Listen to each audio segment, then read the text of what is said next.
Hello hi welcome back to our channel. JEE mains session 1 ఆన్సర్కి విడుదలైందండి.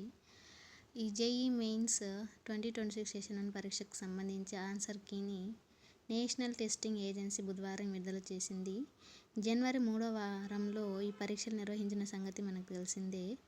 దీని యొక్క key అనేది దాని యొక్క అధికారిక వెబ్సైట్లో jemain.nta.nic.లోకి వెళ్ళి ఆన్సర్ కీని డౌన్లోడ్ చేసుకోవచ్చు. డైరెక్ట్గా ఈ జేఈ మెయిన్స్ ఆన్సర్ కీ ద్వారా అభ్యర్థులకు అందుబాటులో ఉంటుంది. 6వ తేదీ ఈ విండో అనేది క్లోజ్ అవుతుందని చెప్పారు.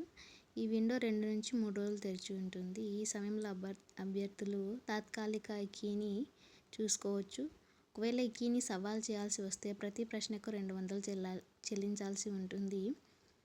అలాగే జనవరి 3వ వారంలో జనవరి 21 నుంచి 29 వరకు మెయిన్ సెషన్ పరీక్ష నిర్వహించారు. ఈ కీ డౌన్లోడ్ చేసుకోవడానికి jemain.nta.nic.in వెబ్సైట్ని క్లిక్ చేయండి. మెయిన్ 26 ఆన్సర్ కీపై క్లిక్ చేయండి. Application number, password, date of birth వివరాలతో అన్నీ లాగిన్ అవ్వాలి. Answer key, response key download చేసుకోవాలి, ప్రింట్ తీసుకోవాలి. ఈ ఇన్ఫర్మేషన్ మీకు నచ్చినట్లయితే ప్లీజ్ సబ్స్క్రైబ్.